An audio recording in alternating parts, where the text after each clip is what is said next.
Excuse me, मेरा नाम प्रेम वर्मा है, मैं इंटरव्यू के लिए आया। अच्छा,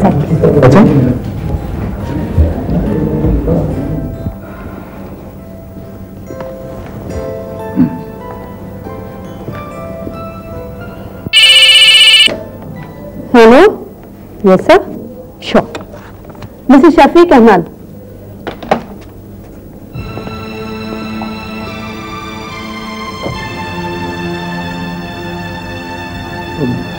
माफ कीजिएगा भाई साहब, ये तो इंजीनियरिंग की डिग्री। वो क्यों? लेकिन ये इंटरव्यू तो ओवरसीयर की पोस्ट के लिए हो रहा है। कभी कभी जिंदगी में ऐसा मुकाम आ जाता है तो ये ज्यादा जरूरी हो जाता है कि आपके पास नौकरी है या नहीं। Anyway, आप इतना परेशान क्यों हो रहे? आपके आने से पहले इतना परेशान नहीं था, लेकिन आपके आने के बाद हो गया। अच्छा, लेकिन ऐसा क्यों? जिसे ओवरसीयर की जॉब के लिए इंजीनियर मिलेगा, पागल तो नहीं कि मुझे जॉब देगा और मेरा चांस भी देगा। आप ऐसा क्यों सोचते हैं? जिसकी किस्मत में है उसे नौकरी तो मिलेगी। आप हिम्मत मत हारिए। जिसके घर में बीमार बूढ़ा बाप हो, एक विधवा बहन हो, वो तो घर से हिम्मत हार कर ही निकलता है।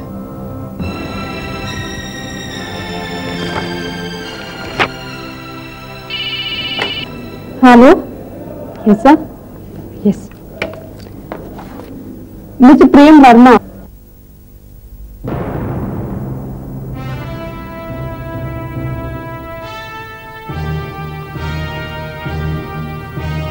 मिस्टर प्रेम वर्मा, ये डिग्री बीई सिविल की है, पर इस वक्त जो नौकरी खाली है वो ओवरसीयर की है, इंजीनियर की नहीं। आप जानते तो हैं ना? यस सर, मैं जानता हूं। यानी बेकारी के सामने आपने हथियार डाल दिए। हिम्मत और हौसला हार गए आप। देखिए, मैं तो ये नौकरी आपको बड़ी आसानी से दे सकता हूं, मुझे कोई एतराज नहीं है, क्योंकि मुझे ओवरसीयर की तनख्वाह में इंजीनियर मिल रहा है। But the choice is yours. Sir, मैं नौकरी चाहता था, मगर अब नहीं चाहता हूं। अब नहीं चाहते? क्यों? सर, आपकी बात सुनने के बाद मुझे ये ख्याल आया कि बेकारी से तंग आने का ये मतलब तो नहीं है कि इंसान घबराकर अपनी डिग्री की तौहीन कर ले। वो डिग्री जिसे उसने दिन रात मेहनत करके हासिल किया है। I agree with you. मेरा भी यही ख्याल है कि आपको ये नौकरी किसी डिजर्विंग कैंडिडेट को देनी चाहिए। मैं कुछ और दिन बेकार रह लूंगा सर, लेकिन अपनी डिग्री की तौहीन नहीं होने दूंगा। Yes sir, sure. Mister Pritam Singh.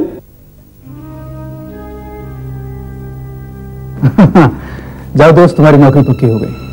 जिसकी किस्मत में होता है उसी को मिलता है। सच? बिल्कुल सच। और देखो, कभी निराश नहीं होना, ऊपर वाले को अच्छा नहीं लगेगा। आपका एहसान में जिंदगी भर में भूलूंगा। अरे भाई, एहसान मानना है तो ऊपर वाले का मानना। Enjoy sir, bye. Thank you very much.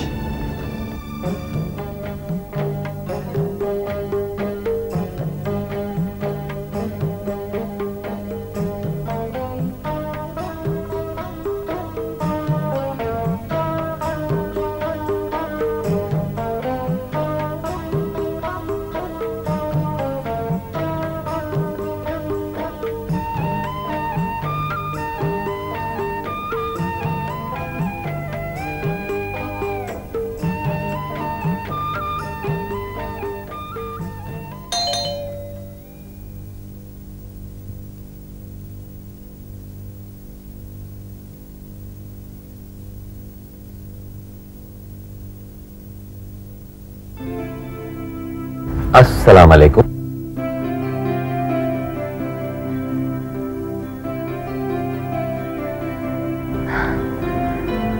क्या बात है, आज हमारी सरताज की आंखों में शरारत नजर आ रही है? हुजूर, अपनी अपनी स्टाइल है, अपना अपना अंदाज है। अच्छा, कोई खास बात है क्या? खास बात तो है। तो फिर बताइए। बेगम, जरा अपना यह हसीन चेहरा उधर तो घुमाइए। जरूरी है? बहुत जरूरी है। तो फिर ये लीजिए। तो फिर ये लीजिए। चूड़ियां? चूड़ियां नहीं है ये एक नया तजुर्बा है। तजुर्बा? अपनी मोहब्बत के इजहार का तजुर्बा। ये कैसा तजुर्बा है? इससे पहले तो इसका नाम नहीं सुना। मैडम जरा हमारी बात पर गौर फरमाइए। देखिए, हम मोहब्बत के मतवाले सदियों से एक ही राग अलाप रहे हैं। तो खुदा की कसम हमें तुमसे मोहब्बत है, बेपनाह मोहब्बत है। बड़ा घिसा पिटा सा और पुराना सा मुखड़ा लगता है। हमने सोचा कि अपने मोहब्बत की कोई नई ताजा तरीन धुन बनाई जाए और आपकी इन हसीन और नाजुक कलाइयों में अपनी मोहब्बत की रंगीन जंजीरें पहना दी हैं। जब ये चूड़ियां खनकेंगी ना, आपको अपने मौसम के दिल की आवाज सुनाई देगी इनमें। अच्छा, लेकिन मेरे सरताज इसकी जरूरत क्या थी? क्या मैं आपकी आंखों की जबान नहीं समझती? हाय, कुर्बान जाऊं आपकी समझ पे। चलिए, अब बहुत हो गई मोहब्बत की बातें। इतनी देर हो गई, अभी तक प्रेम भाई नहीं आए। आ जाएंगे। आ जाएंगे मतलब आज हमने उन्हें ऐसी जगह भेजा है कि निशाना चूक ही नहीं सकता। इंशाल्लाह आज तो घर में नौकरी लेकर ही घुसेंगे। आमीन। मगर मुझे हैरत तो इस बात की होती है कि इतना काबिल आदमी नौकरी के लिए भटक रहा है। खत्म। आज से उनका भटकना खत्म, अल्लाह ने चाहा तो।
फौजिया, बड़ा टाइम लगा दिया प्रेम ने। कहां रह गया होगा? पता नहीं, अब तो मुझे भी फिक्र होने लगी है। मैं एक काम करती हूँ, आपका खाना लगा देती हूँ। प्रेम भाई आएंगे, फिर उसके बाद उन्हें भी खिला दूंगी। नहीं फौजिया, ऐसा नहीं हो सकता। खाना अलग के नीचे नहीं उतरेगा।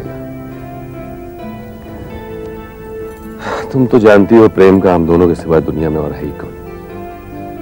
थोड़ी देर और इंतजार कर लेते हैं। अगर नहीं आता है तो फिर मैं ढूंढने जाऊंगा उसे। लो आ गए। जाओ जाओ जल्दी दरवाजा खोलो।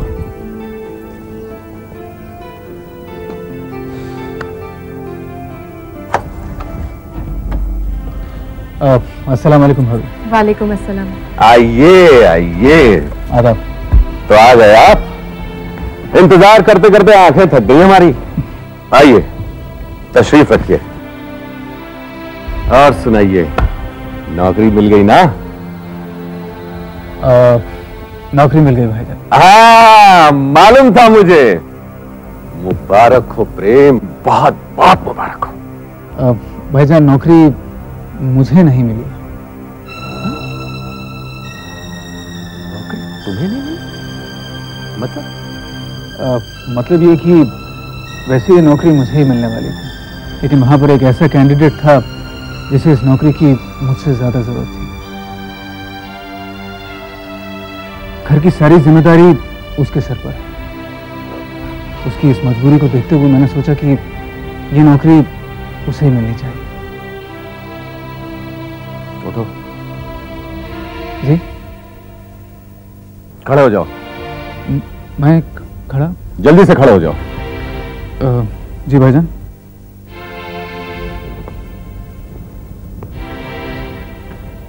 गले लग जाओ। गले लग जाऊं? मैं हिंदी में बात कर रहा हूं, जल्दी से मेरे गले लग जाओ।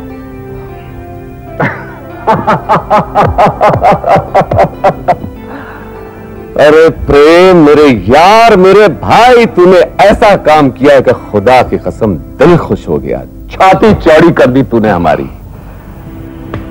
अरे अपना दर्द तो सभी समझते हैं यार, असली इंसान तो वो है जो दूसरों का दर्द समझे। गॉड ब्लेस यू, दिल खुश कर दिया तूने हमारा। प्रेम भाई, ये तो आपने बड़ा ही नेक काम किया है। प्रेम तू चिंता न कर, अल्लाह बहुत बड़ा बादशाह है। दूसरी नौकरी तुझे इससे भी ज्यादा अच्छी मिलेगी। यार एक काम कर दे दोस्त, अब तू जल्दी से हाथ मुंह धो ले, पेट में चूहे दौड़ रहे हैं। चलो फाइल मुझे दे। मैं भी आता हूं। जल्दी जल्दी जल्दी जल्दी फटाफट। और बेगम जल्दी से खाना लगा दीजिए। हाँ लाइए। आ जाओ प्रेम, अब और न सताओ। Come fast. आओ जल्दी जल्दी जल्दी जल्दी। चलिए बिस्मिल्लाह कीजिए।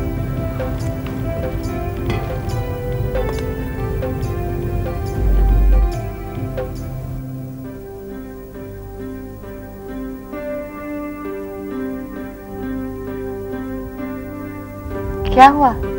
चलिए बिस्मिल्लाह कीजिए। एक मिनट फौजिया, एक मिनट। प्रेम को अपनी रस्म तो पूरी कर लेने दो। हाँ प्रेम शुरू हो जाओ। बोलो बोलो बोलो बोलो बोलो कि मोहसिन भाई, मैं बेरोजगार, बेकार आप लोगों पर बोझ बना हुआ हूं, और ये कमबख्त नौकरी है कि मुझे मिलती नहीं, और ये रोटियां तोड़ना मुझे अच्छा नहीं लगता। भाईजान ऐसी कोई बात नहीं। अच्छा, तो आज उस बात को किसी नए अंदाज में कहने वाले हो? दरअसल बात यह है भाईजान कि रास्ते में मैंने आज एक बिल्डिंग देखी है जहां पर काम चल रहा था। कई मजदूर उस बिल्डिंग में काम कर रहे थे और मुझे लगता है कि वो बिल्डिंग जल्द गिर जाने वाली। फौजिया जी? लोग दूसरों का हाल देखकर हाल बताते हैं, मगर बिल्डिंग देखकर उसके गिरने की बात तो। हाँ प्रेम, तुमने मुझे बताया नहीं कि तुम ज्योतिषी भी हो और बिल्डिंग की किस्मत बता देते हो।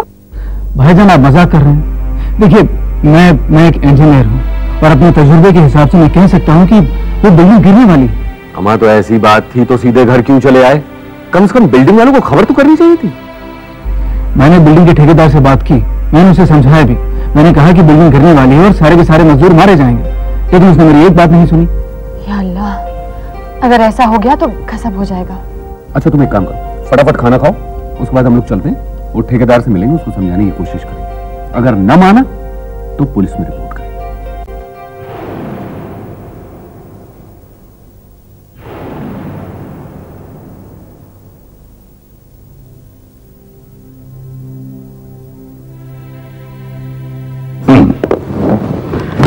लो भाई, बिल्डिंग नंबर नंबर 1 का काम तो हो गया, अब बिल्डिंग नंबर 2 का काम। यही वो ठेकेदार।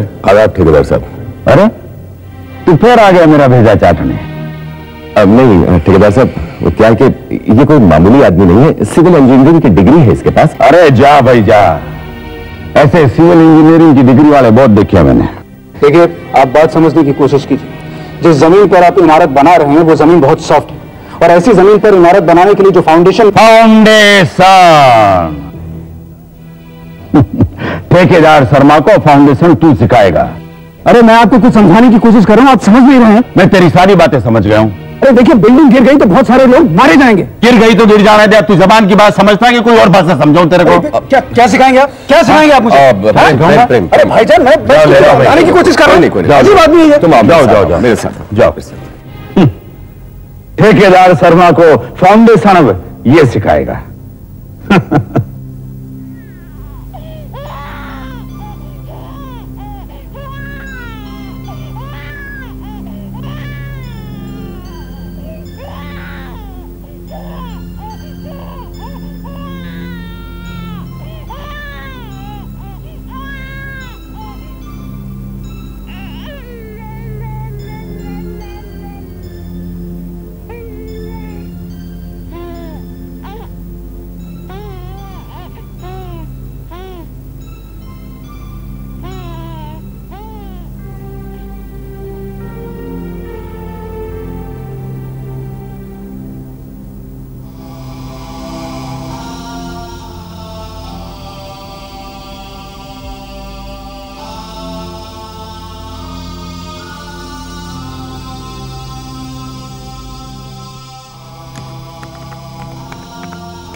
Excuse me, ma'am. Yes. Is Mr. Razdan in? Boss is busy in a meeting. देखिए, मुझे उनसे बात करनी है. It's very urgent and important. मेरा नाम मोहसिन है, वो मुझे जानते हैं. Okay. Please. Rubina. Sir. Rubina, मैंने कहा था ना मैं बिजी हूँ. अब मुझे मौसम नहीं दिया रही है. देखिए मिस्टर राजदान, मैं एक इंजीनियर, और मैं आपको सिर्फ इतना बताना चाहता हूँ कि शांति नगर में जो आपकी बिल्डिंग बन रही है वो किसी भी वक्त गिर सकती है। जी? सैकड़ों मजदूरों की जान खतरे में, और इसकी तमाम जिम्मेदारी आपके सर पर है। Is that clear?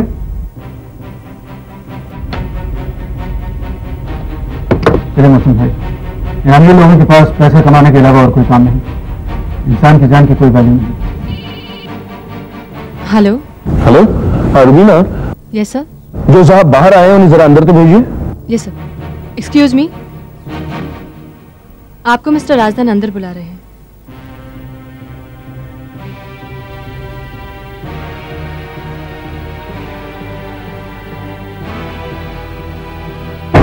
क्या कहना? Come in, मौसम भाई. Come in.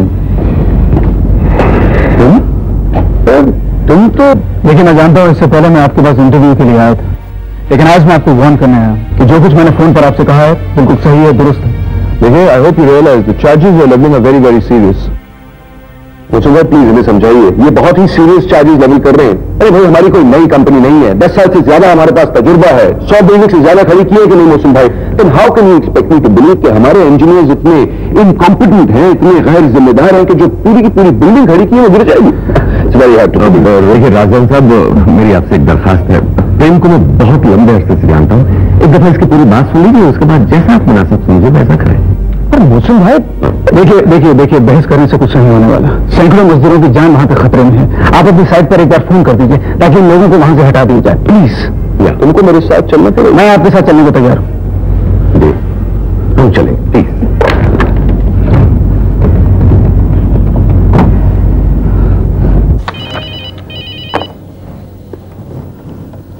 हेलो. हाँ, शर्मा बोलूं. शर्मा जी? अरे साहब, हुक्म करो. देखिए, फौरन एक काम कीजिए, वहां जितने भी मजदूर काम कर रहे हैं काम रुकवाइए और उन्हें फौरन सेफ जगह पे इवैक्यूएट कीजिए. तो साहब, मैं जो कह रहा हूं वही कीजिए शर्मा जी. जी. लक्ष्मण. जी साहब. फटाफट जाकर ये काम बंद करवा और सारे मजदूरों को बिल्डिंग से बाहर निकाल. सबका बोरिया बिस्तर खोल कर. क्यों साहब? अरे वो रोहित साहब का तुझसे झुकाओ, जाकर के कर. जा. ठीक है साहब. काम बंद करो, जल्दी नीचे आ जाओ, बिल्डिंग खाली करो, काम बंद करो, जल्दी नीचे आ जाओ। शर्मा जी का ऑर्डर है, बिल्डिंग खाली करो, काम बंद।